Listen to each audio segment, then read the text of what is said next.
making amends, having the courage, accepting the help when you need it, and doing what you have to. That's what I've been trying to do these last few months. I can't make excuses for what I did any more than you can make excuses for what you did. And it doesn't matter why you started. I don't have the right to worry about my pain or the pain of the people that I love. There's absolutely no reason ever for me to pick up a drink.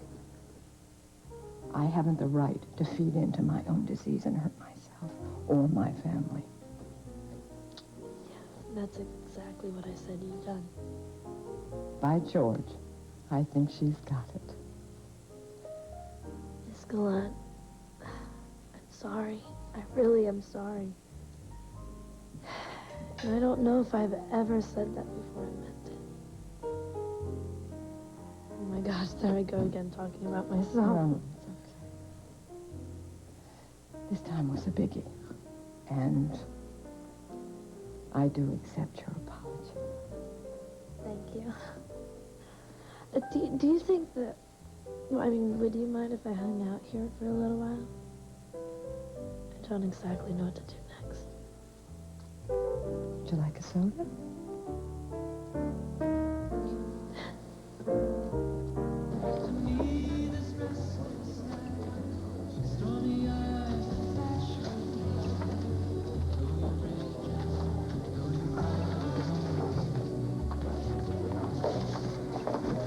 What's the deal with the clothes? Oh, yeah, I guess it was too tight. You know what, though? I'll bring it home tonight and I'll sew it. So I guess I really can't start work until tomorrow. I mean, without a uniform, what's a waitress around here? A customer who's trying to stiff the owner? No. No, I'm not, really. Then what's going on? All right, you see that guy over there? The ponytail? You're supposed to wait on him eons ago. What's the problem? Oh, no. Hey, Brett. Didn't even see you over here. Yeah, I was just finishing up my lunch and, I was leaving. And you? I'm waiting for Dean. He said he had something important to talk to me about. Sounded kind of funny. Well, you know, maybe it's nerves. You know, he is leaving for his tour soon. Hi. Hi. This is, my friend Danelle. You've known each other long? Well, we're neighbors and good friends. Yeah, Matt owns KBAY. I get the picture. I gotta get back to work. We're down a waitress. Nice to meet you. I'll talk to you. You sure will.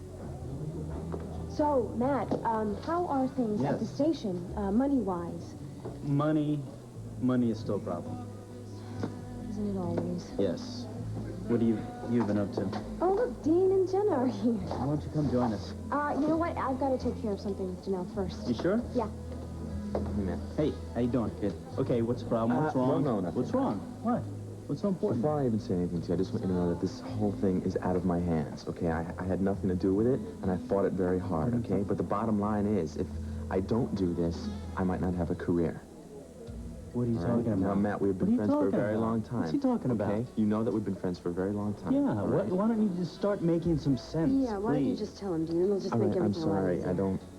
It's about, my partnership with you at D&M. I have to pull out.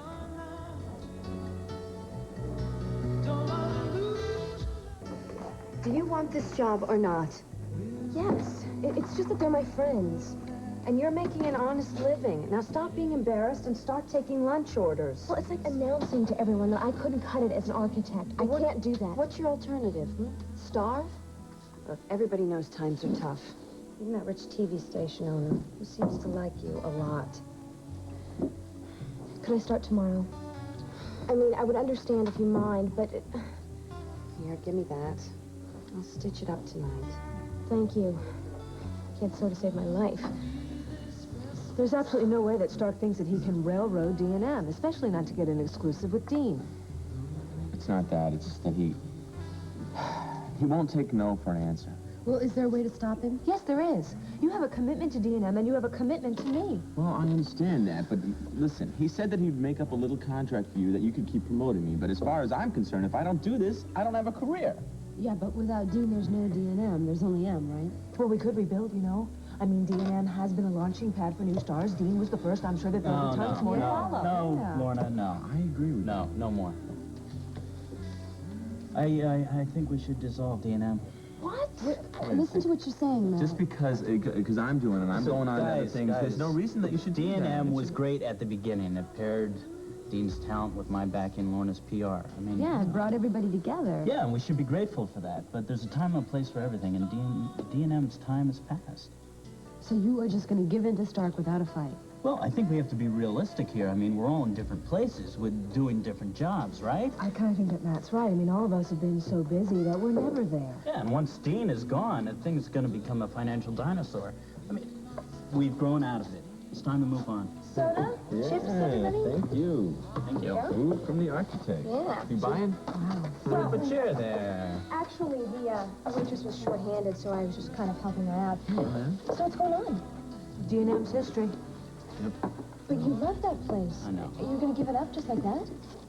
No, not just like that. What? Shut up. Listen, hear me out, okay? This place is really good to us. I don't think we have the right to just walk out, turn the lights off, close the door, you know? I think we should have, like, a huge, beautiful farewell celebration. I think that's a great idea. Yeah. It can be a send-off for Dean as well, you know? Oh, that's cool. Who are we going to invite? Everybody. Yeah. Friends, family.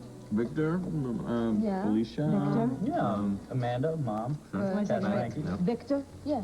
Yeah, what's wrong with Victor? Got a problem? No, not at all. Just as long as he knows that the invitation didn't come from me. Why? Why do you want him there? I didn't say that. That child has got a lot to learn. Now, Felicia will speak at the meeting. Oh, if I have to move her lips myself, she will. Hey, what do you think the chances are she'll show up with one of those big hats for effect? I'm gonna be like a big white one. If I ever get my hands on that thing, I'm going to start dishing chili from it down at the shelter. Oh. Now, that would be what you would call upscale food. Judita, you know, your sweet talk gets to me every time. Too bad you can't use some of it on your personal life. You know, you are treading in dangerous territory. What's going on with you and the, pretty lady? Alora? What about her? Well, why don't you tell me? Chili needs to simmer. We've got plenty of time. Sounds to me like you were lonely as a kid, were you? Yeah, but I managed. I guess I was just kind of out of the loop, you know? In America, there was my father and Blaine and my brother Alex, and I was the wrinkle in the family fabric, you know? But then in Europe, there was my mother and her exciting, noble friends. By noble, I assume we don't mean largeness of spirit, do we? No, we mean the run-of-the-mill dukes, counts, and earls. You know something? When I was a kid and I got lonely, I would go to the rooftop of my building and I would dream about faraway places and I would fantasize about all those glamorous people. Yeah, well, they're not all that they're cracked up to be. And I didn't have a roof, but I did have hotel rooms and windows. Is that where you started to tell tall tales?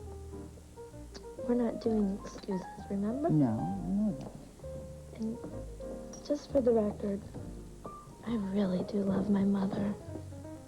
She's very special, and she has a lot of great qualities. So do you. Loyalty is one of them.